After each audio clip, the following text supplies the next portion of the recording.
रूस के पड़ोसी और नेटो के सदस्य देश लातविया ने रूस को आतंकवाद फैलाने वाला देश करार दिया। वहां की संसद ने एक प्रस्ताव पास किया जिसमें कहा गया कि रूस ने यूक्रेन में नरसंहार को अंजाम दिया।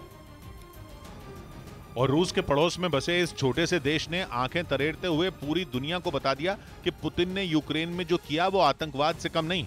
यानी पुतिन जिसे 5.5 महीने से सैन्य अभियान बता रहे हैं, लातविया ने उसे प्रायोजित आतंकवाद कह दिया और अपनी संसद में रूस को एक आतंकवाद फैलाने वाला देश घोषित कर दिया।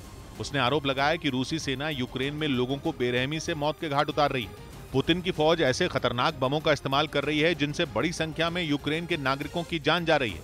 लातविया ने तो रूस पर प्रतिबंधित बमों के इस्तेमाल का भी आरोप लगा दिया और उसने ये दावा भी किया कि पुतिन ऐसा सिर्फ इसलिए कर रहे हैं क्योंकि उनका मकसद किसी भी तरह यूक्रेन को घुटनों पर लाने का है। रूस को आतंकवाद फैलाने वाला देश घोषित करने वाले लातविया ने यूक्रेन में हुए ऐसे कई हमलों का जिक्र किया जिनमें कई लोगों के मारे जाने का दावा किया गया था और इन हमलों में मारियोपोल के थिएटर पर हुआ हमला भी शामिल था। यूक्रेन ने दावा किया था कि मारियोपोल के थिएटर पर रूस ने इतना खतरनाक बम गिराया था कि वहां सैकड़ों लोगों की मौत हो गई थी। कुछ ऐसा ही हमला यूक्रेन के क्रमनचुक शहर पर भी हुआ था, जिसमें मिसाइलों ने एक शॉपिंग मॉल को आग के गोले में बदल दिया था। दावा किया गया था कि उस हमले में 20 से ज्यादा लोग मारे गए थे, जबकि क्रमातोर्स्क शहर के भीड़ से भरे रेलवे स्टेशन पर रूस की तरफ से दागी गई मिसाइल से 52 से ज्यादा लोगों की जान जाने का दावा किया गया था।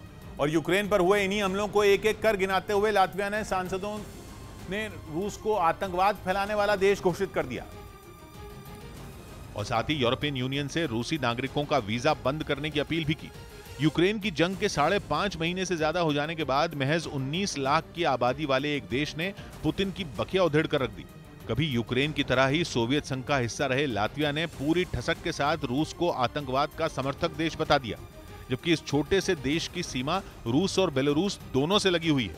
लातविया 1991 तक सोवियत संघ का हिस्सा था और उसके टूटने के बाद एक आजाद देश बना।